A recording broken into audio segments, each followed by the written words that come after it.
ওকে আমি যে দেখি মাশাআল্লাহ মেয়েটা খুব সুন্দর তুষার ভাই খুবই সুন্দর কিন্তু ও যতটা সুন্দর তার চেয়ে বেশি বড় লোক তা আমি বললাম না ওকে ওই জাদু মোনা কলিজা ফ্যাপসা এইসব বলে কনভিন্স করা যাবে না ওকে আমি কুত্তার মতো ভালোবাসা শুরু করলাম সারাটা দিন শান্তা শান্তা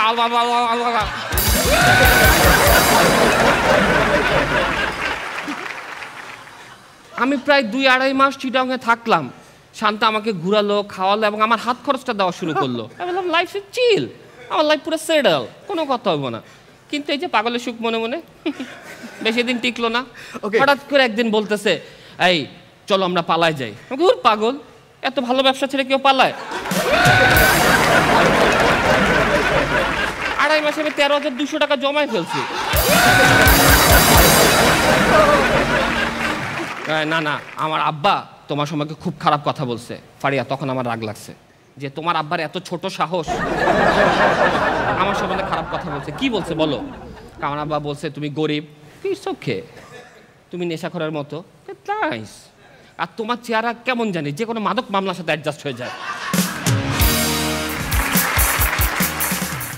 পোশাক পরে আমাদেরকে সুন্দর লাগছে টাসেলো এবং 12 ক্লদিং এর জন্য জোরে হাততালি টপ 12 এ প্রত্যেকে 2 বার করে পারফরমেন্স করবার সুযোগ পাবে আমরা আগের এপিসোডে 6 জনের পারফরমেন্স দেখেছি আজকে এ পর্যন্ত 5 জনের দেখেছি সর্বশেষ পারফর্মার প্রথমবারের মতো যারা পারফর্ম করছে তাদের মধ্যে শেষ কন্টেস্ট্যান্ট আসছে মোহাম্মদপুর ঢাকা থেকে মেহেদী হাসান তরু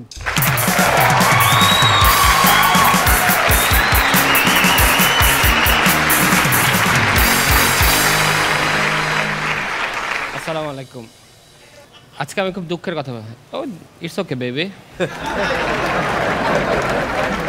আমিন ভাই এই যে এই যুগের ছেলে পেলে না একসাথে ধরেন যে 5-10টা মেয়ে নিয়ে না খুব ক্যাজুয়ালি লাইফ লিড করতে পারে নো ইস্যুস তারা ফ্রেন্ডস মনে করতে পারে ঘুরতে পারে বেড়াতে পারে সব কিছু আমাদের সময় পুরা মহল্লায় মাইয়া ছিল না 20টা আর মেয়েরা তো আমাদের সাথে কথাই বলতো না সামহাও ক্লাসে যদি কোনো মেয়ে এসে বলতো এই তোমার কলমটা দাও না আপনার সাথে আশেপাশে দেখছো খালি ভাইয়ের কাছে চাইছে তগ ভাবি ভাইয়ের প্রেম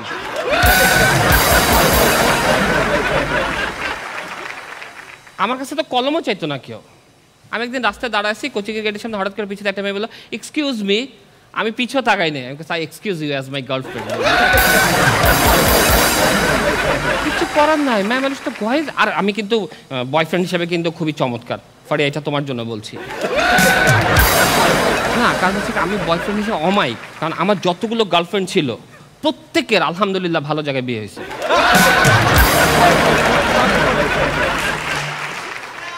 এবং লাস্ট যে গার্লফ্রেন্ডটা ছিল ও তো রাজকপাল ওর বিয়ে হয়েছে কার সাথে জানেন ভাই রাজকপাল ওর বিয়ে হয়েছে আমার সাথে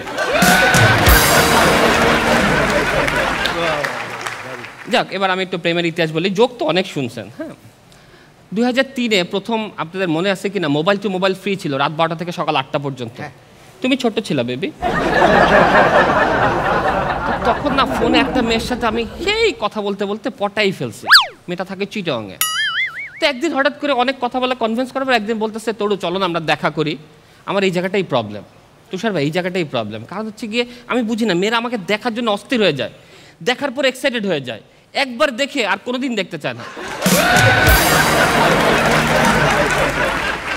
দেন আমি মনে করছি এইটা আমার প্রবলেম পরে দেখি না এটা আমার প্রবলেম না আরেক দল আছে যারা আমাকে দেখলে ধরে নিয়ে যায় পুলিশ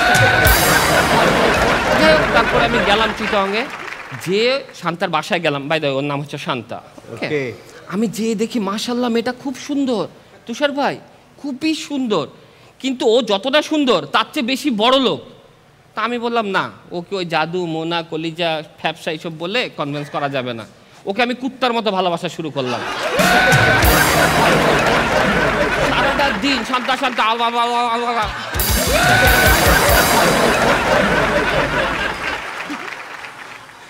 আমি প্রায় 2-2.5 মাস চিটাগংয়ে থাকলাম শান্তা আমাকে ঘুরালো খাওয়ালো এবং আমার হাত খরচটা দেওয়া শুরু করলো আমি বললাম লাইফ ইজ চিল আমার লাইফ পুরো সেটেল কোনো কথা হবে না কিন্তু এই যে পাগলের সুখ মনে মনে বেশি দিন টিকলো না হঠাৎ করে একদিন বলতেছে এই চলো আমরা পালায় যাই ওর পাগল এত ভালো ব্যবসা ছেড়ে কেউ পালায় আড়াই মাসে আমি 13,200 টাকা জমাই ফেলছি। না না, আমার আব্বা তোমার সম্পর্কে খুব খারাপ কথা বলছে। ফারিয়া, তখন আমার রাগ লাগছে যে তোমার আব্বার এত ছোট সাহস, আমার সম্বন্ধে খারাপ কথা বলছে। কি বলছে বলো? আমার আব্বা বলছে তুমি গরিব, ওকে, তুমি নেশাখোরের মতো, নাইস, আর তোমার চেহারা কেমন জানি যে কোনো মাদক মামলার সাথে অ্যাডজাস্ট হয়ে যায়। আমি তোমার আব্বা কি পুলিশ? হ্যাঁ।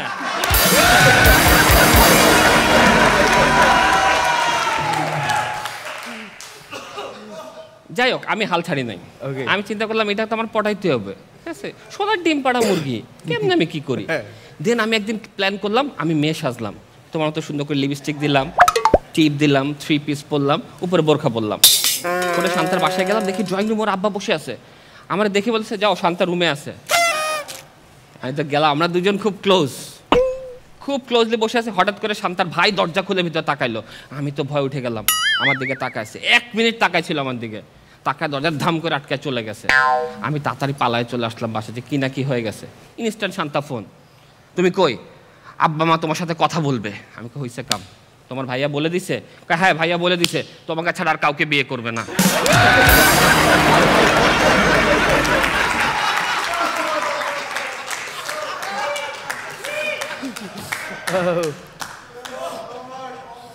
আমি ইনস্ট্যান্ট ব্যাগ নিয়ে ভাগছি, ওইটার জন্য না, কারণ ওইটা চিটাং।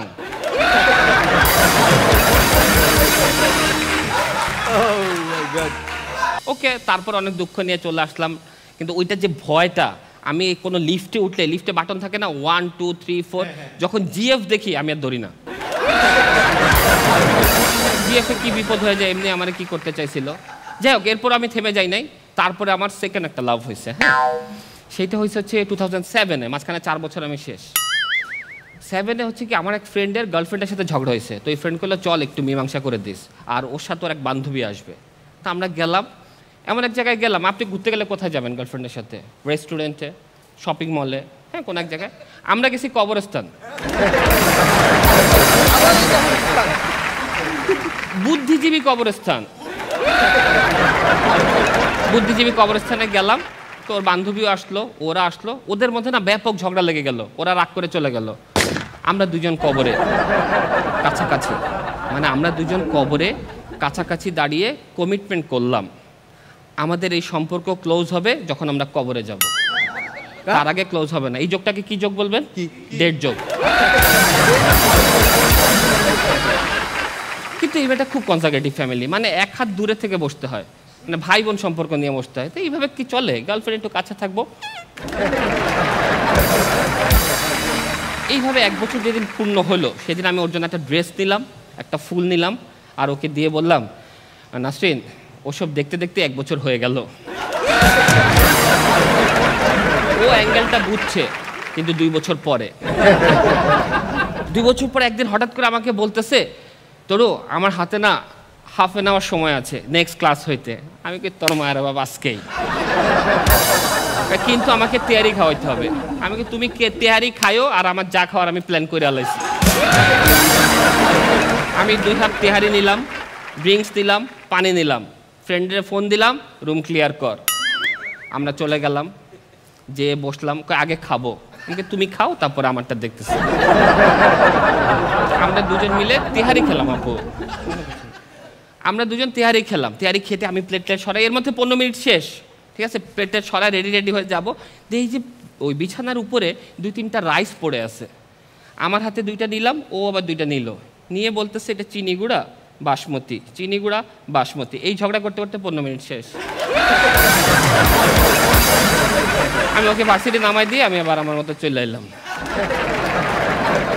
এখন একটা সিরিয়াস কথা বলি, অনেক তো জোক শুনছেন, খুব সিরিয়াস কথা শুনেন। আমার জন্ম হয়েছে 1985 সালে। কত সালে আপু? 85-তে। আচ্ছা, যেই হসপিটালে আমার জন্ম হয়েছিল, ও হসপিটালটা আমার জন্মের পরে বন্ধ হয়ে গেছে। এখন ওখানে একটা টেলারিং শপ দিচ্ছে, নারী ভূষণ। যেই মহিলাটা সিজার করে পেট কাটতো, ও এখন মেয়েদের 3 পিস ব্লাউজ পেটিকোট কাটে। এই গার্লফ্রেন্ডের সাথে 2007-এ একটা রেস্টুরেন্টে গেছিলাম।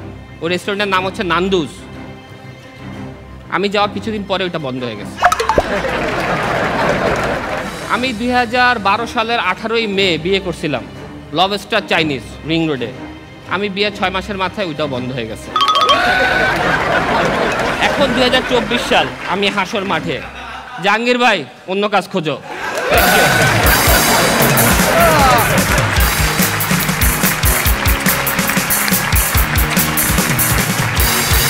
দুর্দান্ত তরু ভাই, প্রত্যেকদিন অপেক্ষায় থাকি যে আজকে নতুন কোন বিষয় আসতে চলেছে এবং সেটার বলার প্রেজেন্টেশন কেমন হবে। প্রত্যেকদিন নিজেকে নিজে ছাড়িয়ে গেছেন। বিচারকরা তো অলরেডি এক্সপ্রেশন দেখিয়েছে, বাকিটা মানে ওর ব্যাপারেও বলি বা এখন যারা পারফর্ম করে প্রত্যেকের ব্যাপারে একটা কথা বলি, এদের পারফরমেন্স সরাসরি দেখা মানে একটা আমাদের সত্যি আমরা খুব গর্বের ফিল করি। তোর পারফরমেন্স আজকে অসাধারণ ছিল এবং মানে রোমান্সের যে কথাগুলো বলছে এবং এন্ড ফিনিশিং যেভাবে দিচ্ছে, যত স্বাভাবিকভাবে দিচ্ছে, এটা আসলে বাকি সবার না ওর কাছ থেকে ট্রেনিং নেওয়া উচিত আমার কাছে ফিল হয়। ও একটা জলযন্ত্র আমার কাছে ফিল হয় যে একটা ইনস্টিটিউট স্ট্যান্ড আপ কমেডির জন্য। এবং যারা নতুন আসছে পারফর্মার তাদেরকেও বলি এরকম সুযোগ তোমরা হাতছাড়া করবে না। স্যালুট তোমাকে, যে সত্যি অসাধারণ ছিল আজকে পারফরমেন্স। শবনম ভারিয়া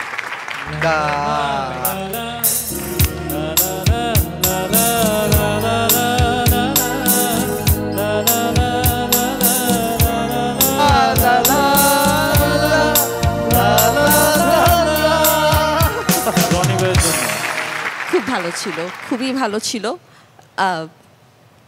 এর বেশি আসলে আমার কাছে ভাষা নেই বলার। খুব ভালো ছিল। আমি দাঁড়িয়ে কমেন্ট করি ওর ব্যাপারে, বেশি কিছু বলবো না। ও খালি বলছিল যে আজকে জোকস বলবো না, গল্পও বলবো, তাতে এই অবস্থা। হ্যাঁ, তো যদি জোকস বলতো তাহলে কি অবস্থা হতো সেটা বলছে। আর আরেকটা জিনিস কি, আমরা যখন এমনি শুটিংয়ে যাই তখন তো সারাদিন শারীরিক একটা পরিশ্রম হয়, কাজ করি, টায়ার্ড হয়ে যায় বাসায়। কিন্তু ওরা কয়েকজন আছে শেষের দিকে এসে এমন টায়ার্ড করে আমাদেরকে হাসাতে হাসাতে, বাসায় গিয়ে ঘুমটা ভালো হয়। অনেক ভালো ছিল। আমাদের অতিথির কেমন লাগলো জানতে চাই। আমিও দাঁড়িয়ে বলি, সেটা হলো যে যখন বলা হলো মোহাম্মদপুর থেকে, আমি ভাবলাম যে চাপাতি টাপাতি বোধহয় নিয়ে ঢুকবে। তো ওর যে বলার স্টাইলটা, অনেক আগে আমাদের রবীন্দ্রনাথ বলেছিলেন যে সহজ করে লিখতে আমায় কহজে, সহজ কথা যায় না বলা সহজে। তো তোমার বলাটা এত সহজ, এত ন্যাচারাল এবং প্রত্যেকটা কথার পরিমিতি বোধটা ভীষণ রকম ছিল, যার জন্য প্রত্যেকটাতে কিন্তু একদম প্রাণ খুলে আমরা হাসতে পেরেছি। এবং তুমি আরও সামনে যাবে এবং আমরা আরও অনেক হাসতে পারবো, মানে জাতি হাসবে, এটা আমি কামনা করি।